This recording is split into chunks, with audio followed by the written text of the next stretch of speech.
All right. Welcome back. You know what time it is. Fan in the Van podcast time. I don't know why the hell you're so fucking happy. Hey, it's my birthday. One. The big 3-9. I was going to wear Minka's jersey, but then this lovely B-Day outfit from you and Melissa came in, so I had to rock the Bettis half and half like an Arnold Palmer. I bought me one of those. Yeah, I shouldn't be happy, but... Disgusting. The Sunday game literally left me... With a bad taste in your mouth? Yeah, I was... And, you know... I said it in the video during halftime, so everybody pretty much already knows my feeling on it. Pittsburgh just didn't show up. They didn't show up. Now, does it make them frauds? No, they just played like utter crap, and the botch snap was the game setter right there. It set the tone of anything that can go wrong is going to go wrong. Exactly. And then Ben throwing the first interception where he should have just. I would have just taken the intentional grounding. Yep, intentional grounding. You know, and then throwing balls and they're getting freaking swatted and intercepted. It pretty much, you know, again, anything that can go wrong went wrong. They had a little bit of a running game, then they get away from it. You know, but again, you can't have a 38-year-old quarterback going out there slinging it 60-something times. I know. You know, the comeback was just too late. There should have never been a comeback. There should have just been, from the word go, the way Cleveland came out, was the way Pittsburgh should have came out. Well, Cleveland, there's 21 points in the first quarter came off your guys' turnovers. Cleveland didn't shit. And that's where Baker had less than 200 passing yards. And that's where Pittsburgh. That's the way Pittsburgh should have played, but they didn't. Yeah, you guys easily would have won that game. Cleveland Browns fans are sitting there, and the Cleveland Browns as a team, they're sitting there celebrating this win like they just won the friggin' Super Bowl. You got to go play Kansas City now. And you're sitting there mocking Juju and mocking this guy and talking and saying all this about this one, and this one. Listen, if I'm Cleveland, shut up and worry about Mahomes next. Well, Kareem Hunt didn't shut up. Kareem Hunt's about to get shut up this weekend. Oh, yeah. Because, listen... Number 5'5", Frank Clark, about I've always said that the Chiefs have a suspect defense. And they do. Will they be able to stop Chubb and Hunt? They'll stop one, not the other. I think they could stop Hunt, knowing how Hunt runs, and the fact that Kareem Hunt started with Kansas City, and then his whole personal dilemmas that pretty much got him ousted in Kansas City. I think he's going to be the target of who they stop because they know how to stop him. So Chubb's going to run for at least over 100 yards. Yeah. I'll give Chubb that. But if you think you're going into Arrowhead and you're going to outduel Mahomes and win, Baker, I'm sorry, you are not. Because Baker barely beat Texas Tech in college when it was Baker versus Mahomes in college. Barely beat him. I think it was like by 4 points they won by. I think so, yeah, it was something. Nothing that crazy. It was like over 130 points combined. Mahomes threw for like 774 yards and 88 passing attempts. And speaking of that, because now with the Steelers losing and it screwed up the whole bracket. So my sleeper pick now to win it all is Buffalo. It's Buffalo. So you have Buffalo beating Kansas City. I have Buffalo beating Kansas City in Arrowhead. After they just almost lost to the Colts. Bottom line is, but they came out to a big lead, and they blew the big lead, but they didn't lose. Okay, when you blow a lead against Kansas City, what happens? Yeah, but the difference is Kansas City played, Tennessee, whoop the friggin' do. As they showed you, case in point, they played flat against friggin' Baltimore. Let's call it what it is. They played flat, and it was, it was because if they didn't get that one touchdown that should have been offensive pass interference, it was clear as day. And not that I side with the Ravens on anything, but this one I have to. I'm just saying. Go for it. Okay? It was an offensive pass interference. A.J. Brown did push off. We all saw it. We all watched the same game. Yep. Okay? Shouldn't have been a touchdown. Let's just be honest. Because if I call it for my team, and I see it happen in another game, and I don't address it, then I get called a hypocrite. Yep. I get called a fraud, and I'm not about that way. Yep. So, that was offensive pass interference. They don't get that touchdown. It's not as close as it looks by any stretch. Look at Baltimore figure out a way to stop Derrick Henry. But I tell you, okay, I didn't think Baltimore would be able to do it, but hey, they did it. I'm not right. I'm not right all the time, but I'm not always wrong either. Okay. I thought Lamar Jackson. But here's the thing now. the other playoff game you got here, other than Packers Rams, which by the way, Packers take it, lock it down, do whatever you got to do. Take a picture. I don't give a fuck. Okay. Saints Bucks. That game got moved to the History Channel because you got two dinosaurs at quarterback playing against each other. Okay. Now, are they going to do this like Nickelodeon thing? We're going to have like SpongeBob in between the uprights. You know, they're going to have pterodactyls running around and whatnot. I don't know. But what are the chances of a team beating the same team 3 times in one season? No. The Bucks beat the Saints. No. Oh no, that's right. The Saints beat them twice. Listen, they may be without the Bucks may be without, I think, Ronald Jones, the running back. Okay. But even without him, they still got multiple weapons. Yeah. But again, you can't ask Brady or Breeze to go out and do what Pittsburgh's asked Roethlisberger to do and throw it 55-something times in a game. Well, Breeze can dump it off to Alvin Kamara. You know what I'm saying? Like just like last week. Even though I have Tampa winning this game. Do you? I have Tampa beating the Saints. Scratch my head. Okay. Because I think it comes down to a 2-minute drive. And Brady has the ball with 2 minutes left. And we all know what Tom Brady does with 2 minutes left. Me too. He dissects everyone's defense and pretty much wins. 11 with 2 minutes left. He can do a damn thing. Yeah, well, okay. That was in New England. Who cares? We're not talking about 2007, I watched it. 2011. I watched the other day. Both. Well, at least you could watch yours on TV. Cowboys fans still got to get their VCRs out. I'm made to playoffs in how long? I got to watch something. And then, okay. Which then leads to Packers versus Tampa. In the Super Bowl. In the NFC Championship game. Okay. All right. Don't even tell me. No, I took Green Bay. I took Green Bay. But in the Packer-Ram game, Devontae Adams is not going to be the key weapon. Because they're going to put Jalen Ramsey on him. And Jalen Ramsey's going to lock it down. So you either got to go with Scanlon or Lazard here. Yep. And the running game better be on point. Because Mr. Jones unless don't expect Devontae Adams to be double teamed a lot. I know. Because they already know where the ball is going to. But expect the same with the Bills too, though. Same with Tyreek Hill.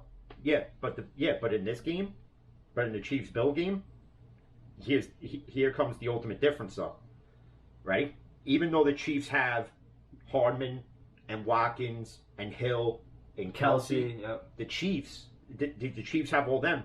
The Bills have Diggs, Beasley, their tight end, and they have a decent running game, even though they just lost that Zach Moss kid. That sucks. So the Bills signed Devonta Freeman to the practice squad, so he'll probably be activated, and then watch him run wild for Buffalo. I'm taking the Bills because honestly, there's just something with this team now that just shows me that they want it more. I think Kansas City, after beating Cleveland, they're going to overhype themselves and come in too cocky and confident. And the Bills are going to come in just the way they need to, and that's just like this. Yeah, I feel the same exact way, but then I go back to last year. Down 21-0. Doesn't matter. Boom away. Yeah. Down 10-0. Come back to win. That's last year. Down 20. You don't know what happened in this game. Somebody on the Bills defense could come and blitz Patrick Mahomes, and he could tear his ACL. And the Chiefs are screwed. No, you don't think... Same thing could happen, though, on Buffalo's side. Josh Allen could get hurt, and what, you're going to rely on Matt Barkley? I don't know. Matt Barkley, he's been bounced around the league more than deadbeat parents that bounce their kids around the foster system. But that's my pick. But other things within the NFL, Doug Peterson obviously got fired in Philly, right? And now he's one of many coaches the Jets are looking at. Yeah. And Jets fans are probably like, why would we want him? I'm going to tell you why you want him. Okay? Joe Douglas built the Super Bowl team that Doug Peterson won with Nick Foles at quarterback. Because he wouldn't have won it with Wentz. Like, let's just call it what it is. Wouldn't have won it with Carson Wentz. They don't get to the Super Bowl. Okay? So they have that history there. Now, I'm not saying if the Jets bring in Doug Peterson with Joe Douglas there, I'm not saying immediately they're a Super Bowl contender. No. But Joe Douglas, if he can get Doug Peterson to come to the Jets, will build the team that Doug Peterson needs to win one at some point down the line. But it comes down to, do you keep Darno? Do you trade Darno? Do you draft Justin Fields? Do you take Sewell from Oregon? Do you take Zach Wilson? And if I'm the Jets, listen, and I'm being honest here, you have a quarterback. Why walk away? Why give that quarterback away to train a new one? Why? Draft Penny Sewell, man. Why? When you have Darno, you have all this cap space. Keep Darno, right? Darno's right here. And you build around that. That's what you do. Yeah. Okay? Look at Atlanta. They're looking to trade Matt Ryan now, from what I'm hearing. Really? And there's a lot of places he can go. New England's one where it'd be a 4th and a 5th, and the Patriots get Matt Ryan. But that's going to be a rental until New England figures out their quarterback situation. And again, people say, even you said it, you could see New England trading up. Mm-hmm. Never in a draft in the past 5 years have I ever seen New England draft up. I've always seen them draft out and down further. Guess what? And that's how New England's built their teams. Yeah. But Tom Brady's been their quarterback for how long? They find diamonds in the rough that down later in the draft always, but when it comes down to quarterback, you gotta get him early in the draft, bro. You have to. Yeah, but I don't know if they're gonna go that route. I don't know. You don't even know if Belichick's gonna be the coach next year. You know, there's a whole bunch of what ifs in New England, and really, I don't care what New England does. Neither. Well, I care what everybody does, or whatever. I really don't care what New England does. Well, whether Belichick stays or Belichick goes, whether they draft up, draft down, I really don't care, because you know what? The dynasty's done. Yo, the Giants should be looking at Hassan Reddick right now. Actually. It's done. And you know, there's going to be a lot of free agents, and it's a matter of where they go. You know, even, you know, we were talking about before we started the video with, you know, and we're going to do a draft episode when everything's all solidified, the Super Bowl's done, and we know where everybody sits. Mm-hmm. Okay? And you did the little drafting, and it has Najee Harris with the 23rd pick coming to Pittsburgh. I don't see it. I don't see it. It would be, listen, a lot of things would have to go a lot of different ways for Najee Harris to fall that far, in my opinion. Just because ESPN or NFL Network says, well, this team needs this, this, and this. How many times have we seen a team divert from what they need to get the next best player? What do you guys finally Countless got? Second round, correct? Yeah. Pick 3 or whatever it was? Yeah, because how many other teams passed up on him?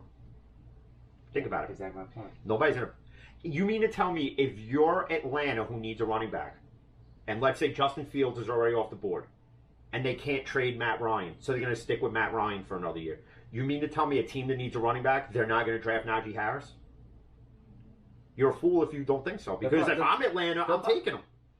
Yeah, but they also need... And not only that, if I'm... Listen, and case in point, here it comes here too, ready? If I'm the Jets, even though you need an offensive lineman, you need a running back. Najee Harris could go second, for all we know. No, a lot of things can change between today and draft night. You're completely right, and it all depends on what they're doing free agency and stuff, but... If the that second pick, though, for the Jets revolves around Sam Darnold and what they're doing with Darnold. And Joe Douglas needs to figure it out sooner than later. Well, if they keep Darnold, I would draft Penny Sewell, and then second, their second pick in the first round, they'll probably go wide receiver, bro. You can't keep Darnold and not give him another weapon, dude. No, well, that's the you know, or even if they draft Zach Wilson or Justin Fields, they have to get weapons. That's my point. So I still don't see him taking Najee Harris in the first round. With either of those picks. It depends what happens. Either a quarterback, offensive lineman, and a receiver second pick. It depends what happens. And speaking of trades, obviously we know Watson wants out, right? Mm-hmm. So, and Andre Johnson came out. He pretty much sold. He pretty much he told Watson. DeAndre Hopkins tweeted out the same thing. Stand your ground. You know, Houston's a place where careers go to die. And they're not wrong. Andre Johnson had a great career, but what did they really do with Andre Johnson? Nothing. They got to the playoffs here and there, but what happened? One and done. One and done. No AFC championship. No Super Bowl out of it. J.J. Watt. No nothing. But busted his ass back. You know, DeAndre Hopkins. You traded him for. You traded him for. You traded him for Tostitos and salsa. It's pretty much what you trade him for. So somebody wrote. I don't know who the person was, but there's a website called SteelCurtain.com, right? Mm-hmm. So this guy wrote a few months back. This was before all this happened. that if we were to make a trade for a quarterback, it should be Deshaun Watson. Okay. I'm for it, but I'm not for what we have to give up for it. So he's saying we have to give up this year's 23rd, the 56th pick, Deontay Johnson, next year's first round and the following year's first round, or the first round of next year and the second round of the same year. Who the hell are you getting? I'm sorry, but I'm not doing it. I want the team for that. I don't make that trade. People could tell me I'm nuts. Steeler fans can tell me I'm nuts. Yo, but we'll find Ben's replacement. But here's the key point here. If you go back to the 70s with Bradshaw, right? 4 Super Bowls, Bradshaw's Hall of Fame career. The Steelers did not find Bradshaw's replacement until Ben Roethlisberger came in. And the only reason why that could be said now is because look at what Ben's done in 18 years. Think about that. 3 Super Bowl trips, 2-1, 1 MVP. Think about that. So he, in essence, was Bradshaw's replacement, and that took how many years? If you think in this draft or in a trade that even if we were to get Darnold, that he's the immediate heir apparent, even with Ben gone, let's say, after the year that Darnold sits behind him, he's still not the heir apparent till he does what Ben has produced. He pretty much has to replicate what Roethlisberger has done and then some. So Roethlisberger's got 2 Super Bowls, right? Well, first Super Bowl is first starting year, I believe, right? Yeah. He's got 2 Super Bowls. Darnold has to have 3 to be Ben's successor. That's what it has to be. I will not hold Darnold to win the Super Bowls first. No, Darnold coming to Pittsburgh, they don't win a Super Bowl, I say, till year 3 of Darnold's reign in Pittsburgh. Okay? Now, if Ben comes back next year, because he's pretty much saying, if the Steelers want me, I'll come back. Yeah, I was reading. But I think Pittsburgh's going to ask him to cut back that $41.2 million he's owed. Does Ben do it? I think he does it for the success of the future of the team. Yes. Not only just next year where Ben decides to come back and play. And I think he does, because watching him after Pouncey came up to him, and pretty much, even though it's not 100% accurate yet that he's retiring, Pouncey set in stone. He pretty much reiterated that he's done. But Ben comes back. I'm not saying he's done. I'm just saying he's coming back. So whether Pouncey retires or not, the way Ben sat on that bench, the way Juju sat on that bench, and the way Claypool sat on that bench, and they look at the stadium. I'm telling you right now, even though and they can mock Ben for crying all he wants, but when you have a 10+ year relationship, not only with this guy on the field but off the field, and Maurkice Pouncey, okay, I'd be crying too. Hell yeah. He came back to get him a Super Bowl. And when Roethlisberger retires, you don't think Steeler fans are crying? You already know you're doing listening. I'm going to be bawling in tears with my Roethlisberger jersey on the floor, crying. I'm going to be crying. I cry, bro. I'm so sad. You know, but it was it is. But the thing is, and I want everybody to remember this, because I'm guaranteeing this. Ben is coming back for 1 more year. He's finishing out the contract. Okay? And if he comes back, next year, whether Pouncey comes back or not, whether Pouncey comes back or not, hear this now. I'm not saying the Steelers start the season the way they did this year and go 11-0. I'm not saying the Steelers go 16-0, but I'm telling you, do not expect the same playoff result next year. No. And I'm guaranteeing this, Juju's staying. Juju's staying. Don't expect the same Juju. Meaning, no dancing. Don't expect the constant TikTok videos. Don't expect the constant, expect the Juju you've never seen. Yep. A more serious one, a more determined one. Deontay Johnson. Expect a highly more improved Deontay Johnson. Expect a highly more improved Chase Claypool. Expect a highly more improved Eric Ebron. Sure. And whoever the running back's going to be. Whether Connor's here or he's not here. Harris. Okay? Regardless who the running back is. James Washington. Expect a more improved Pittsburgh Steelers team that's going to ram it down Cleveland's throat. It's going to ram it down Baltimore's throat. It's going to ram it down Cincinnati's throat and all the haters' throats. I'm telling you right now, I can guarantee it. Because if you don't think Ben is pissed at the same time he's sad, You think go out there with a chip on his shoulder? If you don't think Ben's out there right now throwing throwing rockets at his kids, he is. He's got his kids out there wearing friggin' Cleveland jerseys, friggin' with pillows everywhere. Stay right there. Friggin' launching 100-mile-an-hour friggin' fastballs at his son's face.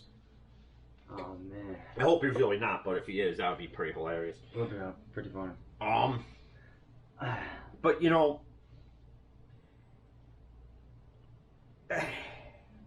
Yeah, the game still irks me, but again, like I was talking to my buddy on Instagram about it because he was like, "Oh, you know, I told you they were frauds." No team's a fraud in this league. No team is a fraud. What? No team has a cupcake schedule because the team doesn't write it. The NFL writes it. Okay, we're all in agreement. The NFL writes the schedule. I mean, your job is to beat the team. So I don't know. You get your schedules, and whoever you play from week 1. Week 17. Home away, doesn't matter. Doesn't matter. You beat the teams you're supposed to beat. Pittsburgh beat the teams they were supposed to beat to control their own playoff destiny. Even though they had the number 1 seed. Listen, Kansas City did what they were supposed to do. They won the games they were supposed to win. They won the games they were supposed to win. We should have beat Washington. We should have beat Cincinnati. The only game I would have figured that we would have lost would have been the Buffalo game. Okay? That game I would, and I'm fine with that loss. I'm fine with it. But to say that they're frauds is the most idiotic thing to say. Basically, if you don't want to give them the credit that they deserve because they're doing something nobody thought they would do, because let's put it this way: every sports media outlet had the Steelers going 4-12. Yeah, I know, because and Baltimore was going undefeated, and Cleveland was going to have a losing season, and Cincinnati was going to go like 2-14. And Tampa's Super Bowl is and the minute that Brady went to Tampa, it was Tampa's winning the Super Bowl. Back, literally, Tampa's Super Bowl odds went from 0 to 100 real quick. Okay. In the NFL now, the way it has evolved. Nothing's a guarantee anymore. I used to look at the Steelers' schedule every year and go, "Oh, we're playing Cleveland. Oh, that's easy, 2 wins. We're playing Cincinnati. All right, these are going to be close games, but we're winning one of the two." You can't go in there cocky like that. Baltimore, you always know it's going to come down to the last minute, and you're literally and I could say it from experience, you're in the fetal position, rocking back and forth. You're rubbing your terrible towels. I'm 70. You literally got your terrible towels clutched in your hand, all 30 of them, and you're just, and you're literally just selling your soul to the devil for a Steeler win because you don't want to see Baltimore win. And then what has happened over the years? Let's case in point. Christmas Day, 2016, the Immaculate Extension. As much as Antonio Brown, game winner. That was and then speaking of that. Speaking of Antonio Brown, here's another thing that these friggin' haters are so stupid for saying. That Ben drove out not only Antonio, but drove out Le'Veon. Let me explain something to you brain-dead haters, okay? Ben didn't drive anyone anywhere. Antonio threw himself out of the organization, and Le'Veon ran backwards to go to New Jersey. Okay? I don't know what. Backwards because he took so much less just to leave. And where has it gotten him now? And for you to say, oh, well, who would have thought after week 6 that Antonio Brown would be in the playoffs and Le'Veon Bell would be in the playoffs? Here's the difference between Le'Veon and Antonio, right? Here's the difference. Antonio has an impact. Le'Veon has done nothing, and that's without Kansas City's rookie running back. And Le'Veon's still done nothing. And he's just like his rap career, it's nothing. Yep. Okay? Antonio Brown has had an impact. Okay? It took a little bit of time, but it's happening. And now that it's happening, I'm telling you right now, he's going to be the Antonio he was in Pittsburgh. If you don't think it, you're an idiot. Now, especially with Brady being the quarterback who's going to get him the ball any which way he can. But he did. But according to sources, Antonio's been the role model citizen down there. So maybe he's not playing the diva role he once was. Not yet. But once Brady's gone and Antonio's still there, watch it happen. All right. So let me say this one thing though. All right. The contract between the Le'Veon Bell and the Steelers was $90 million, $50 million guaranteed. Bell wanted $60 million guaranteed. It was over. That's what it was. Over $10 million. He sat out the season. Boom. Okay. Ben was willing to restructure his contract. He did. Exactly. My Him point. and Antonio both restructured their deals. How's this Ben's fault? Just saying. Because this is what haters of the Steelers, whether you're in the media or you're a Facebook keyboard warrior or an Instagram keyboard warrior or just a jackass in general, you have nothing better to do than just run your mouth about the Steelers, but yet your team is playing golf somewhere. Okay? And think about that. It was over $10 million. And for years I've said it, and I'll say it again. They were both wrong. Because the Steelers could have met in the middle. Le'Veon could have met in the middle. $5 million of it could have been part of the guaranteed, and the other $5 million could have been in incentives, and Le'Veon would have taken the deal. Even if Le'Veon didn't take that deal at $55 million, if I was Steelers, I'm like, you know what? Here's your 60. Yeah, but Pittsburgh doesn't give in to what every player wants. Yeah, but if Pittsburgh plays hardball. Dude, you've seen those stats. Pittsburgh plays hardball when it comes to contracts. Because they don't want to put themselves in cap space hell, which they've managed to always do. And then that's why guys like Ben and Antonio have had to restructure their deals. And again, if you don't think Ben will do it again to keep Juju here, he's going to do it. I know he will. He's going to do it. Even though it's 1 year left, he's going to take at least $20 million of that money, and it's going to become a signing bonus, and that's going to go into the cap. And then guess what? Juju gets re-signed, even if it's a 2-year deal. I give him a 3. Even if it's a 2-year deal, just for now, so he's at least signed, and then you get the TJ deal done next year, and you already got Cam Hayward locked up. And even Cam Hayward might have to restructure his deal. They may go to Cam and say, you got to restructure your deal here because we got to put some money into the cap. And Cam Hayward's going to do it. Villanueva got the wall. Villanueva, I think I've been defending it. I said it was because of no training camp, no this, no that. But nobody had training camp. But he barely showed up at all this year. The run game was non-existent when they run to his side of the line. It wasn't. But you know when it's been effective? And again, I'm going to say it. When Dotson and Chuck Okafor have both been on the offensive line. And then, and even case in point, and I got to knock Tomlin for this. I love Mike Tomlin. But look at Dotson's numbers. Why don't you start him? I get we got Matt Filer back. But we're starting Matt Filer, a guy who hasn't played in umpteen weeks. We're going to start that guy over the Sour Patch Kid, Kevin Dotson. Okay? That's what we're doing? Okay. That was just an asinine decision there. Okay? The fault of that loss is across the board. It's from the horrible play calling at the beginning of the game, to Ben's mistakes, to drop passes again, to Tomlin's defensive play calling, to everything across the board. And the Rooney's got to look look at themselves down the ladder and decide, what are we doing here? Are we gonna part ways with Colbert and put him as part of a trade to because Detroit wants him? Are we gonna trade him to Detroit and get something out of that? Or what are we gonna do? Do we keep Tomlin? Listen, the Steelers aren't a team that is a revolving door of coaches like the Cleveland Browns have been with coaches and quarterbacks. Well, the Giants been that way too. Okay. Yeah, but you guys haven't nearly got rid of as many coaches and quarterbacks as Cleveland has in 20 plus years. Nah. Okay. So Tomlin accepts, and I'm telling you, he accepts the blame for the downward spiral that the season has ended with. That's what saves his job. Because he's taking the accountability. And again, the Rooneys don't just say, well, away you go, we'll just bring in another coach.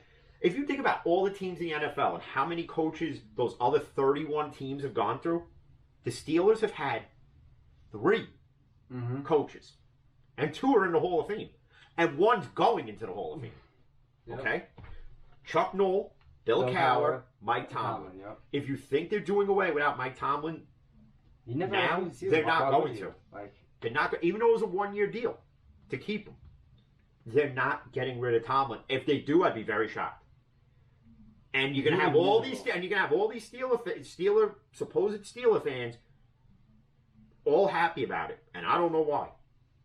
Yes, Mike Tomlin coaches with his heart and his gut. He's a player's coach, the same way Mike Rabel is in Tennessee. Yeah. And the same way Sean McVay is with the Rams. And you want to know what I heard, though, is an interesting thing, though? What? That Anthony Lynn, and I like this move. What? Comes to Pittsburgh as the offensive coordinator. I like that move. I like that. I heard but you heard the new thing now, though. What? You heard the new thing now, though. If you're a team that signs a minority coach, you get 2 more draft picks. Let's see, what are you at? So if Omar Khan, let's say, the Steelers executive VP or whatever title he holds, let's say he winds up in Detroit. Let's say he becomes the Lions general manager. We get 2 third-round draft picks out of it. And some people are knocking it, oh, well, why do teams get rewarded for it? Because you need more. Yeah, exactly. You need more diversity. Not even in the NFL. Every sport needs more diversity. You know, I'm all for it. I'm all seriously. But again, and as I was watching the game, right? As we were all watching the game, and you know, and I'm checking Facebook and Twitter throughout the game. I'm watching, and I gotta read these comments from these idiot supposed Steeler fans, and they're fair weather fans because they're with you because they'll ride with you when you're winning, but the minute it takes a shit, oh, F this team, I'm done. I'm burning my memorabilia. I'm burning my jerseys. Listen, if you're gonna burn your jerseys and you happen to be an extra large, contact me. I'll gladly take them off your hands. Just make sure you wash them. Get whatever friggin' beer stains, pizza stains you fat shits have gotten on it. Okay. And I'll gladly take any merchandise and memorabilia off your hands. I'll even pay for the shipping. Okay? I'll pay for the shipping. You contact me. This guy. Yeah, me. I'll take your shit. Because I don't burn none of my shit. I got a Le'Veon Bell jersey. I got it way after he left. It was on sale. I don't give a shit. I wanted a salute to service jersey. Antonio Brown. And I got it. There. We can break that thing right now. Want to? No. No, because why am I going to break it? So she comes out here and choke slams me through the table? No, I'm good. Like 5 hours up there. Nah, trust me, she knows. Oh, she got that ball signed by Ben and Antonio. Throw that bitch out. Oh, God. She'll kill us both. We'll never be found. No, I'll be hiding. You could be hiding, I won't be found. She'll find me first. In the pond. She'll find me first. They'll find me friggin' floating in the Gowanus Canal. But, again, because me and my buddy Sal were talking about it on Instagram, you know. And I was like, listen, you and me come from the last of a dying breed. Loyalty, where we stick with our teams through thick and thin. Case in point, every year he posts, I'm done with the Mets, right? I'm done with this Mets team, they suck. But yet every year, new season comes, and it's let's go Mets, we're going to the World Series. That's right? That is a loyal fan. That is a loyal fan. And you could say it in any sport. Case in point, Yankee fans, oh, this team sucks, Judge is a piece of shit, Torres blows, blah, blah, blah. Dude, don't ride with a team when they're winning. Ride with the team through all the ups and the downs. It's not hard to do. Perfect. Case in point, the Rangers now have sucked for countless years. Mm-hmm. Okay? And again, I'm going to say, in the Stanley Cup against the Kings, it was goaltender interference. But hey, what do I know, right? Ever since then, the Rangers have kind of, you know, and the Islanders sucked for a while. Now the Islanders are making the playoffs again. I haven't watched them play in a while. The point is you stick with these teams through thick and thin. Don't just hop on another team because they're the new flavor like everybody did. Case in point, Tom Brady goes to the Buccaneers. Everybody who was a Brady fan and a Patriot fan, all of a sudden now, they've been a Tampa fan forever. Okay. How many of you asses can name any player before Brady and Gronk and Evans and Scotty Miller and Cameron Brate, O.J. Howard, and Ndong Suh, this guy and this guy? How many of you, Jameis Winston, Shaq Barrett, JPP. How many of you can name former Buccaneers players? Or do you even know who coached the Buccaneers other than Bruce Arians? You probably don't. You probably can't. That doesn't make you a real fan of the Buccaneers. Bottom line is this: if you growing up from the age of 12 on, because that's the line, where once these are the teams you root for, that's it. It's written in the rule book. Joe Beningo wrote the rule book, not me. Joe Beningo did. Great book. Suggest you buy it. For you disloyal fans, from the age of 12 on, whatever teams you root for then are the teams you root for life. I was a Giant fan since I was 7. My dad was a Cowboy fan. I mean, you want to talk about loyalty? Look at Jets fans. Look at That's Jets loyal. fans. That is. Yeah, but look at me though, man. Yeah, but you at least have a Super Bowl within like this era. Well, They have nothing. Every decade we do 80s, 90s, 2000s, Yeah, 2010s. and the Jets only have 69, and that's it. Oh, that sucks. And that's it. Well, that sucks. And that's it. That's all they got, and yet they still watch and they still buy all these jerseys. They buy the season tickets. And that's the other thing. You put a shitty product on the field, and you're asking these fans not only to renew their season tickets, but then they got to pay a personal seating license on top of it. You're putting a shitty product on the field. I would waive that, Hell yeah. or at least be like, yeah, you got to pay this personal license fee, but you know what? We'll give you like free beer. Free beer. You know, Free beer. You know, and it's funny because if I was a Jets fan, I'd be drunk every day, even without football on. I would just be drunk just knowing I'm a Jet fan. It's insane. It's disgusting. And see, if I was a Jet fan, I'd be furious winning those last 2-3 games. Yeah, well, you know what? They wanted to show. Hey, I guess Gase wanted to go out with, you know. I think Sam everyone's Darnold still wanted scratching his job. their heads. Sam Darnold wanted to keep his job, man. He went out there and played for it. So If even though listen, all they did was trot Darnold out there to build up his value, right? That's all they did. That's all they did was to build up his value. He built it up just enough that if you trade him, you ain't get you maybe now are getting a third and a fifth. No, And it's not even in this year's draft. No, It's probably be in next year's draft because he holds no value in name recognition right now, and he holds no value in stat, nothing. So literally, all you're getting is a third and a fifth. That's all you're getting for him. It's just a third and a fifth, and it's not going to be in this year's draft. It's going to be in next year's draft.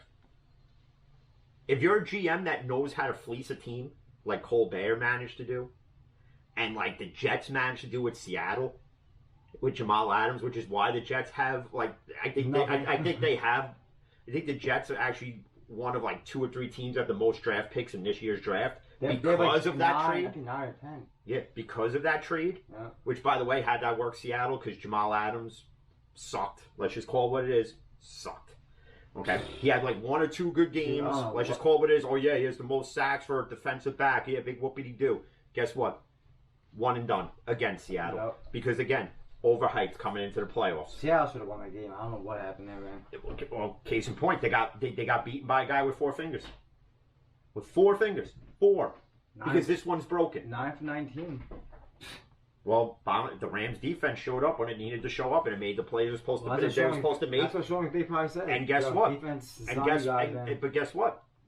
Seattle's defense didn't show up when it needed to show up, and Russell Wilson didn't show up when Russell Wilson needed to show up. Russ Cook. Let Russ cook. He didn't. Died on the vine. Well, it's not even. They exposed him. You keep pressure on Russell Wilson. He's. Well, and now that Seattle this morning got rid of the offensive coordinator, Schottenheimer. And he's a pretty good offensive coordinator, so see where he goes. Now, how about this one for the If I'm the Steelers, what's up? Schottenheimer or Anthony Lynn? That's it. Fickner. Fickner, again, you gots to go. Gots to go. Because I'm done with the Fickner offense. I'm done with it. The Fickner offense. Listen, I run a better offense on Madden. Okay, and that's on Madden. And I pick one play. One play! And my offense is better. One. It's always that fly route where the wide receiver on the left-hand side is always wide open. I would do the same play too, though. All right? Granted, it's a video game, but I can run a better offense than Randy Fickner can. Pittsburgh, hit a brother up. Just saying. Just saying. I want to move to the Burgh at some point anyway, so. Hey, we're going there next year, man. I can't wait. Get ready, Pittsburgh. I'm fucking coming. I love that city. I'm coming. And I'm getting a picture at the Pittsburgh International Airport with the Franco. That's right. The Immaculate Reception. #1 catch of all time. Luck. No, that's number 2, guys. Yo, guys gotta get it. For real. What? Luck, Odell, skill. You catch the ball with 3 fingers. Go ahead. He did. Watch that again. I know I did. Okay. Odell. NFL Network voted. I don't care. Everybody else voted. That is luck. Franco Harris, that is number luck. 1. If Franco Harris not to be debated Franco Harris was 2 steps back, that would never happen. And for you guys, it did not hit the ground, by the way.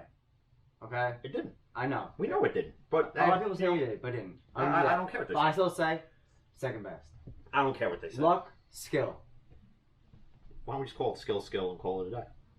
How about 1A, 1B? Franco, 1A. Fuck you. I'm just saying. I'm just saying. Yeah, we got both though. We got in this stuff like that.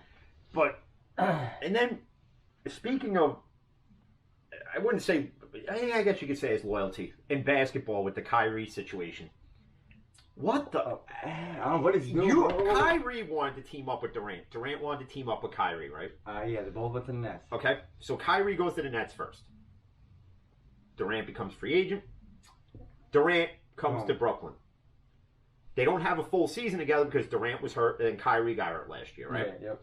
So Durant comes back this year. Now it's Brooklyn's winning the chip, right? Brooklyn's going to win the title. And, yeah, they would have if Kyrie would show up. But Kyrie, for whatever personal reasons, I'm not playing in this game. I'm not playing in this game. To find out he's partying somewhere in some, like, swingers den somewhere. That's what happens when you go to a big city. And if he had done this in, let's say, like, Oklahoma, it wouldn't be made a big deal because it's Oklahoma, but because it's New York, it's Brooklyn, it's the biggest sports market out there other than California and Florida and Texas and Philadelphia. It's good. Now it's under this huge microscope. Okay? And Stephen A. Smith came out like an hour or so ago and said that Kyrie should just retire. Now, if I'm Kevin Durant, and I'm putting myself in Durant's shoes and hopefully my Achilles doesn't blow, I'm slapping a crap. If I'm Durant, I'm looking at myself. I'm calling Kyrie, being like, "Dude, bro, you made me come. You asked me to come here to team up with you, and you don't want to play now." Because Durant could have went anywhere else. I know. He could have went. He could have went to the Clippers. He could have went to the. I know the Knicks were never on his radar because let's call it what it is. He would have been anointed the savior, like Carmelo Anthony was supposed to be, but yeah. He would have been anointed the savior. So that's why he was never going there. He could have went to Miami. He could have went to Memphis and teamed up with John Morant. He could have went to the Pelicans with Zion and Brandon Ingram and Lonzo trash shooting ball. He could have even went to Charlotte and teamed up with LaMelo trash shot ball. And who even though he has a shitty shot, he's the better of all three Ball brothers. So I really don't care what anybody says on that one. Durant. Well, even with that, because everybody complained about this load management last year, basically around Kawhi Leonard. Now you can't sit out big marquee market games. So, case in point, like when the Lakers played the Clippers, Kawhi Leonard, oh no, this is my load management game. I can't play this game. Can't do that now. Now he has to play that game. So now you got to take a break from another game. But this is how soft this era of basketball has become. That you have load management. Did you ever hear that in the 80s and the 90s? Where what is load management? It's pretty much playing a certain amount of games and getting a certain amount of rest.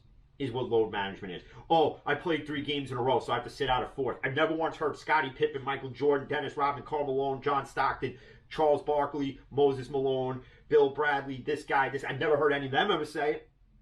They've all played every game. That's how soft this league has become. That even LeBron has done it. Okay? And you're telling me that that's the GOAT? Motherfucker, don't even go there with me right now. No. Because a GOAT plays every single game. Let's put this in a hypothetical. The flu game. The flu game. If that was LeBron, he would have been at home with Vicks Vapor Rub on his chest and a little towel on his head and his mommy bringing him friggin' Campbell's Chunky Soup. Okay? Jordan played the game. He got carried off the court by Scottie Pippen and Horace Grant. All right? Carried. He's dragged. That right there shows the difference between the two eras. Okay? You had a rough era, and you got this bitch-ass era. Yeah, where you breathe on somebody, you call it where everything's a foul now.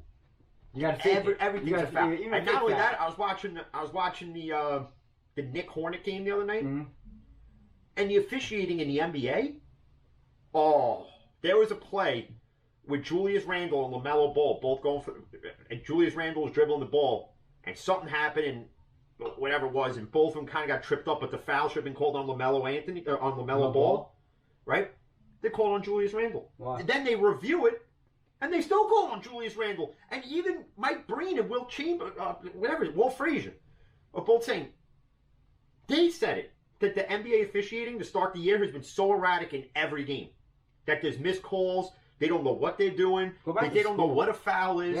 So case in point, for those who say I only complain about officiating in Steeler games, no. Because it's across the board. Yeah. It's in every NFL game. It's in NBA. It's in MLB. It's in the NHL. The ML, oh my God, baseball, strike zone. Where is it? Well, let's see. If it's Angel Hernandez, the strike zone's over there. If it's Don West, it's over there. And if it's this guy, Joe West. Don West was some guy who commentated wrestling. It's insane. If it's Joe West, it's over there. If it's like Will Middlebrook, it's back that way.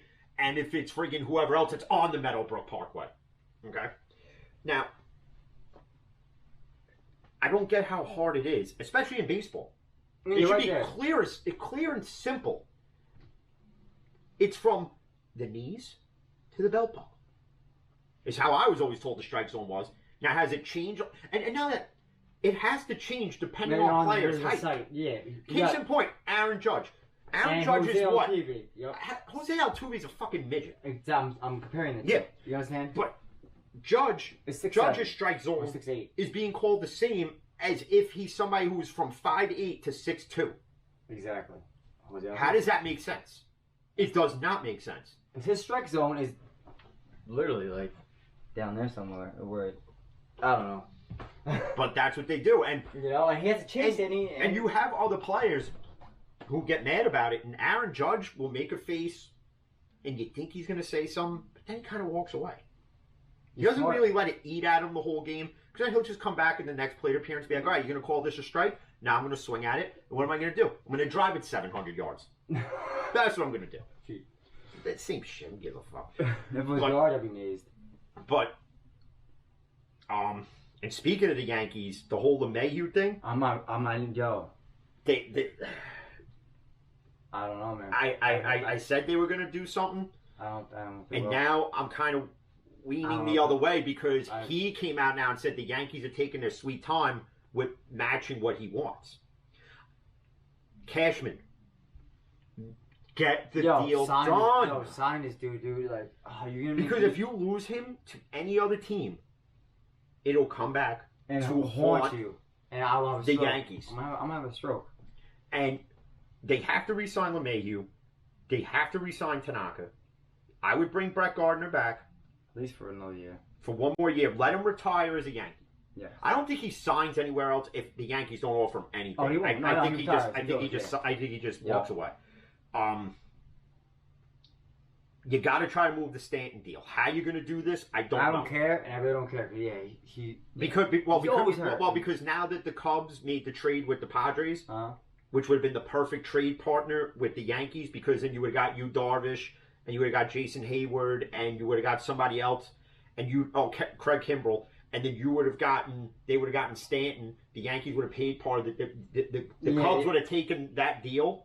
They would have taken the whole deal because you're taking Yu Darvish's deal, and you're taking Kimbrell's deal, and whatever Hayward's owed, which then you just buy Hayward out at a lesser price. Mm-hmm. Say, yeah, we don't need you. Goodbye, see you later. and if you don't want Craig Kimbrell, then you do the same thing with him. Yeah, you know what? Oh, you're getting this. Well, we'll offer you this to buy you out. You take it, okay, and we take some of that money back, and then that's it. But they didn't do that. They should have did it. So now you got to listen. As much as I like Stanton, ever since that fastball to the face, he's been a complete. He's not Michael Stanton. He's not Michael Stanton. Does Giancarlo? I don't know who the fuck you are, but you're not the guy you were. You were not the guy you were with the Marlins. You're not that guy. I don't know if it's listen. Not everybody can play in New York. Case in point, when we traded for Sonny Gray. I remember that. Sonny Gray, when he pitched, the skies were gray. Because you didn't know which Sonny Gray you were getting.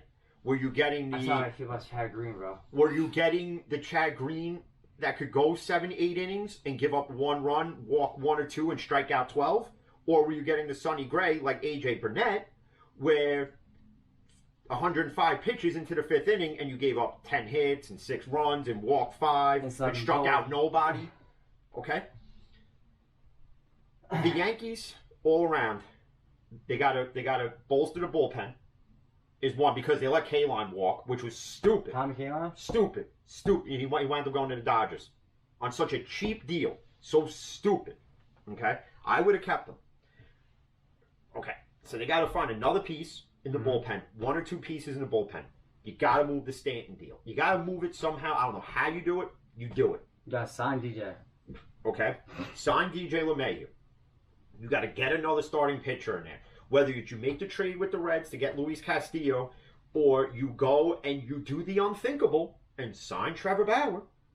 I take it. I'll tell you right now, Mets fans can rejoice in getting Lindor and Carlos Carrasco. That's fine. And that's all well and good. And again, you want to say I'm jealous about it? I'm not. Congratulations. Because in earlier podcasts and videos, I said if the Mets got him, then they got him. Do I think they overpaid a bit? I think giving up 2 shortstops, you did. I don't think you had to give up Jimenez to get the deal done. Yeah, I would. You could have given up another minor leaguer with Rosario to get it done. But this is where I'm going to say this. If the Yankees do the unthinkable and get Trevor Bauer, the Mets fans will be jealous. Because we went and did the one thing you never expected. I don't see it happening. But if it happens, then I'm okay with Tanaka going elsewhere. Yeah, I understand that. But if they go and get Trevor Bauer before they sign DJ, I think DJ's... No, I think if they do this, if they do it, if they sign Bauer, LeMahieu is with it. I think they make it like a blockbuster signing. They'll say, we have a blockbuster announcement, and in all Yankee fashion, and it's both. I'd jump out of my seat. I would be, listen, again, I'm not saying it happens, but if it happens, I'm just saying, I'm going on Fanatics.com, I'm getting a Trevor Bauer jersey. Yeah. Just saying, I'm getting it. I don't care what it costs, I'm getting it. I'll max out every credit card. I have a speed dial. Okay? So. I'm getting it. But that's what needs to be done on the Yankee side of it. Now, I also got told by a Mets fan the other day that they're going to win the World Series this year now. Listen, getting Lindor and Carrasco, it improves your lineup, not only offensively, but pitching, it does. I'll give you that. Are the Mets now a contender in the NL East? They're now yes, they are. No, they're a contender in the NL East now. I don't know. With the Braves? No, they are because now you have Pete Alonso. Okay? You have Pete Alonso, Francisco Lindor, Conforto can hit. You have Nimmo who can hit and get on base. You have Jeff McNeil who can hit and get on base. Okay? You have James McCann, a catcher now, who's a decent hitter. I say decent because he's not JT Realmuto, but again, I also said in previous podcasts and videos, you didn't have to pay $225 million to get a catcher who could do the same things James McCann can do. And guess what? I guess the Mets watched it because they went and got James McCann for 4 years, $40 million. So you're paying him $10 million a year. You're paying him a hell of a lot less than you spent a lot less. You saved money. Because if they had gotten JT Realmuto, let's be honest. If the Mets had gotten JT Realmuto and he sucks in year one, the Mets fans are doing the same things the Yankee fans did when Stanton sucked his first year. You're doing the same exact thing. You're criticizing it. You're tearing it apart. You're calling for a trade. Yeah. Why do we sign this guy? Steve Cohen's an idiot. Sandy Alderson should fucking resign. His first game, he hit 2 home runs. Yeah, that's great. But after that, he was gone. Yeah, that's great. After that, he was hurt all the time. Hurt all the time, too, by the way. And Sanchez, you got to do something. I was also asked who I think is the most improved team in baseball right now. It's the San Diego Padres. Really? If you think about they got Tatis, they got Machado. Did they? Yeah, they had Machado. They signed him to like that 10-year, $300-something million deal, whatever it was. They're going to extend Tatis to like anywhere between 230 and 320 is the number range around there. They got Yu Darvish. They just signed some guy from Japan. They've slowly improved that now in the NL West, the Dodgers now have to worry about the Padres. I still think the Dodgers got it, though. Well, yeah, because they got Kershaw, they got Mookie Betts, they got this guy. But listen, all it takes is one bad pitch from Kershaw, and the game either goes down the shitter or a season goes down the shitter with an injury. Yeah. Okay? listen, Angels fans, Mike Trout ain't the answer. He's not the only answer. You need to find other players, and I don't know how you do it. You pay Mike Trout almost $500 million almost. Yeah, and for what? I get the guy's loyal, and I give him credit for that. But for what reason? If you're not going to put weapons around, a case in point, if you're not going to put other offensive and defensive weapons around Mike Trout to win, why stay? But you can't move that deal. Who's that? The only team that can take that deal is the Yankees. Yeah, I wouldn't take that deal. Okay, I would take Mike Trout, and I would take the contract. Yeah, but you got to take Stanton. They got to take the rest of Stanton's deal. We'll take Mike Trout. Yeah, but doesn't Mike Trout play center field? Yeah. Bye Hicks. Hicks can go with him. I like Hicks. Well, Hicks can go with him. We need that. Then Hicks better learn to play right or left. I don't know, but I would take Mike Trout. You're a fool if you don't. But let's give it up. As far as baseball, as this is winding down now, baseball free agency is going to be very big because, as I told you, once Bauer signs, you're going to see George Springer sign. Then you're going to see this guy sign. That one's going to set. It's a domino effect. Once the biggest piece moves, they all move. And it's literally within 10 minutes of each other. You're going to see John Heyman tweeting, Peter Gammon tweeting, WFAN's reporting, Sweeney Murdy, who's a writer for the Yankees for WFAN. He's going to be tweeting out. Eddie Coleman of the Mets. He's going to be they signed this guy. Listen, and again, to the Lindor thing, the Mets had to make the deal. They had to make that splash. Not only because they got a new owner, but to revive the fan base. And I give them credit for that. But I also have to say that they possibly, if all things go right, all things go right, means Syndergaard stays healthy, Stroman stays healthy, DeGrom pitches like DeGrom has, as long as they put 5 to 6 runs up every game and keep the other teams from scoring more than 4, they'll win the NL East. If you think Atlanta is gonna replicate what they did last season, no. You think the Phillies are gonna get any better? No. You think Miami's gonna be a playoff team in a full season?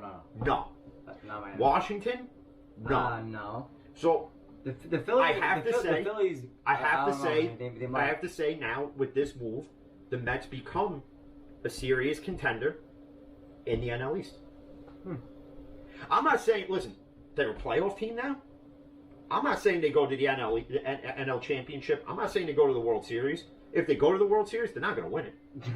They're not going to win it. After the last time they played us, huh? They didn't win that one. They didn't beat Kansas City. They should have beat Kansas City that year. They should have beat them. They should have beat the Royals, yeah. But they didn't.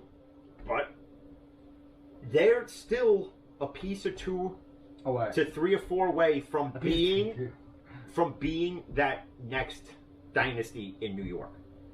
But to be that next dynasty, they have to outdo what the Yankees did in the 90s. They have to do it. That's not going to happen. The 90s Yankees? It can happen. Will it? I don't think so. But anything's possible. What? The 90s Yankees? Yeah. Don't forget, the Yankees were only good from 96 and up. No, it was... Other than 94, they were in a downspin before that. 96, 97, 98, all those years. I think it was 98 or 97 when they went like 120 and like 50. But as this comes to a close, and we'll probably do another one, I guess Saturday. We like to wing it. We'll go more into football. We're gonna do a draft special soon. Yep. So you know where to find the podcast and the videos: Apple Podcasts, Spotify, video on YouTube. You already know what it is. You already know what it is. So everybody, be safe. Mask up. Peace out. And as always, peace.